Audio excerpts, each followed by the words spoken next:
नमस्कार, कैसे हैं आप लोग। मैं अनुराग यार। कॉर्पोरेट सोसाइटीज के एक्ट, बायलॉज, रूल्स रेगुलेशंस वगैरह अलग अलग सर्कुलर्स, नोटिफिकेशंस, पॉलिसीज और जजमेंट्स को भी हम कवर किया करते हैं अलग अलग। जैसे हाई कोर्ट के एंड ऑनरेबल सुप्रीम कोर्ट के जजमेंट्स है, उसको भी हम कवर करने की कोशिश करते हैं। और जनरली क्या होता है कि एक बार इलेक्शन में चुन के आ जाने के बाद, मैनेजिंग कमेटी का फॉर्मेशन हो जाने के बाद रस्साकसी चलती रहती है। उसके अंदर स्ट्रगल चलता रहता है कि 5 साल के अंदर कौन चेयरमैन रहेगा, कौन सेक्रेटरी रहेगा। एक दूसरे को हटाने की कोशिश भी चलती रहती है।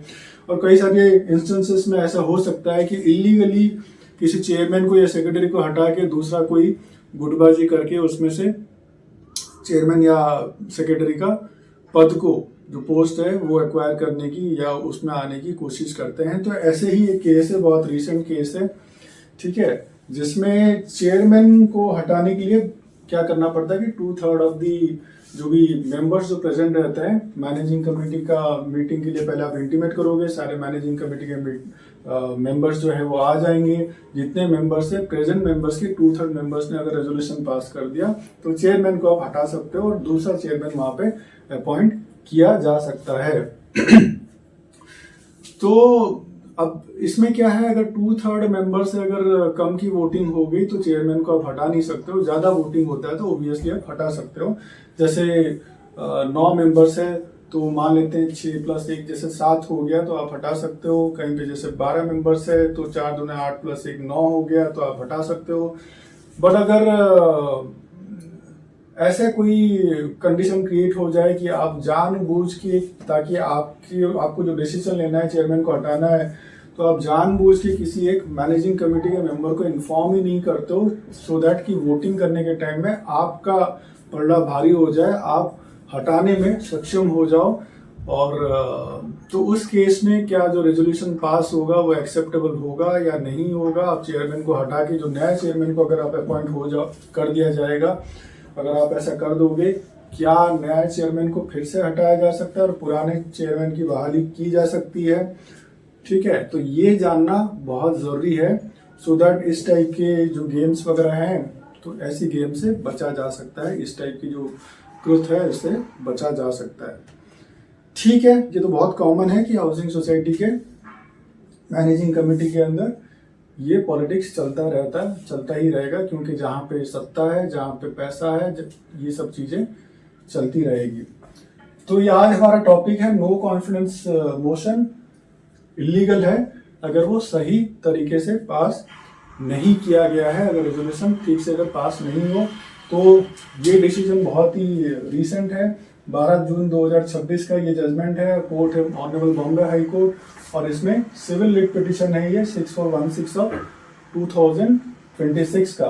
सोसाइटी का नाम है पद्मावती नगर कोऑपरेटिव हाउसिंग सोसाइटी, ये गोरेगांव ईस्ट का सोसाइटी है।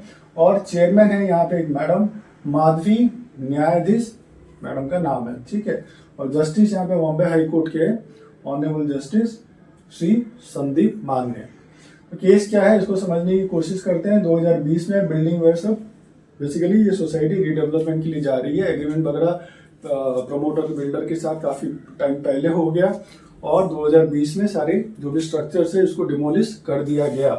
अब डिमोलिश करने के बाद सोसाइटी ने जो रेजोल्यूशन वगैरह पास किया, क्योंकि काफी टाइम हो गया था और कुछ प्रोग्रेस वगैरह दिखाई नहीं दे रहा था, तो सोसाइटी ने अपने जनरल बॉडी मीटिंग में रेजोल्यूशन किया for the appointment of the developer. जो किया था उसको टर्मिनेट करने का डिसीजन लिया जनरल बॉडी मीटिंग के अंदर, क्योंकि टाइम जा रहा था।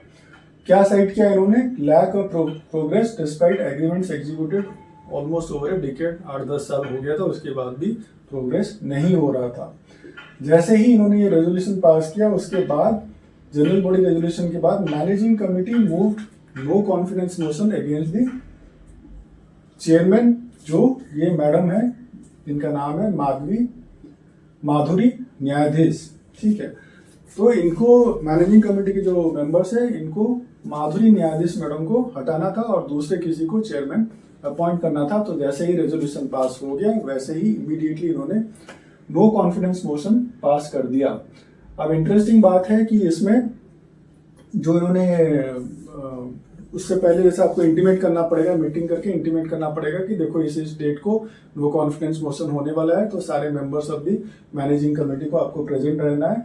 तो उसमें इंटीमेट किया 9 मेंबर्स, जैसे सारे मेंबर्स को इंटीमेट किया, मैनेजिंग कमेटी के मेंबर्स को, मगर एक को इंटीमेट नहीं किया जो मेंबर कुछ दिन पहले वहां पे ज्वाइन की थी, ठीक है, जिनका नाम है माधवी विलास गोसावी। अब ये जो है उस मैनेजिंग कमेटी में कुछ ही दिन पहले वहां पे वो ज्वाइन हुई थी। 3 days before Madhavi Gosavi was inducted as the 10th member of the managing committee 3 days before the meeting. अब मीटिंग में इन्होंने क्या किया, इस डेट को जैसे हमें रेजोल्यूशन पास करना है for the no confidence motion, और ना ही इनको कोई नोटिस दिया गया, ना ही इनको परमिशन दिया गया कि वो पार्टिसिपेट करे वोटिंग के अंदर for the no confidence motion. तो 9 मेंबर्स वहां पे मैनेजिंग कमेटी मेंबर्स प्रेजेंट थे। 6 लोगों ने क्या किया, ठीक है नो कॉन्फिडेंस मोशन होना चाहिए, चेयरमैन को रिमूव करना चाहिए। 3 लोग इसके अगेंस्ट में थे, इन्होंने बोला नहीं रिमूव नहीं करना है।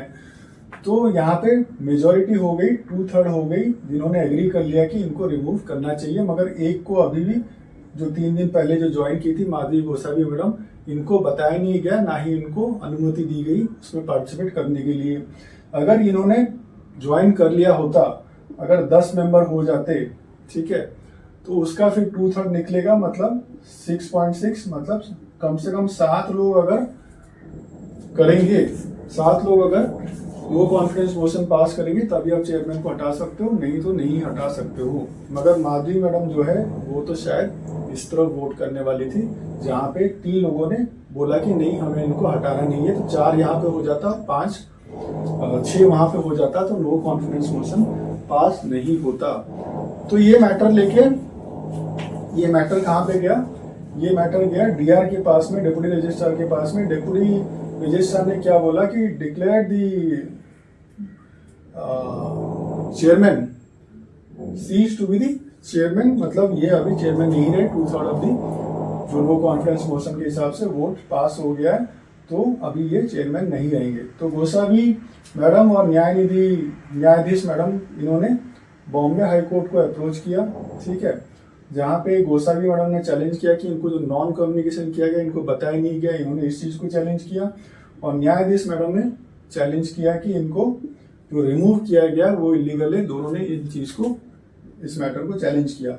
अब section 154B of 24 of the Maharashtra cooperative societies act का 2019 में जो अमेंडमेंट हुआ था उसके हिसाब से क्या है, नो कॉन्फ्रेंस मोशन में किसी चेयरमैन को हटाने के लिए पदाधिकारी जो भी है, चेयरमैन सेक्रेटरी, उनको हटाने के लिए आपको कम से कम 2/3 ऑफ द मेंबर्स रिक्वायर्ड जो मीटिंग में प्रेजेंट हो।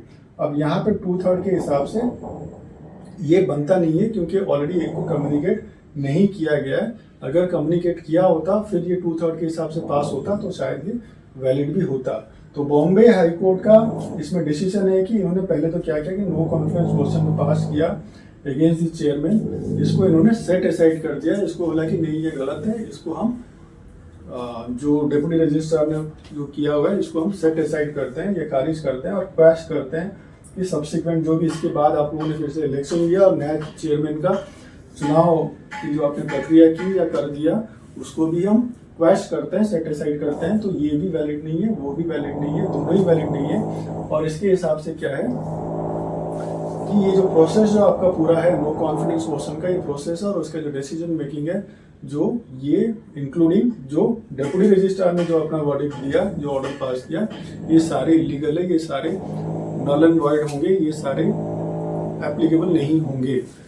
तो ये हमने देखा कि रिस्टोर कर लिया कि जो चेयरमैन थी ये माधुरी न्यायाधीश मैडम, तो इनका जो चेयरमैनशिप है वो रिस्टोर हुआ और इसके बाद के जितने भी प्रोसेस थे वो सब खारिज हो गए, वो इनवैलिड हो गए। तो ये जानना बहुत ज़रूरी है, कभी आप नो कॉन्फिडेंस मोशन पास कर रहे हो आपको सही तरीके से पास करना है। गुटबाजी करके इलीगली अगर आप पास करने की कोशिश करोगे तो इनवैलिड हो जाएगा।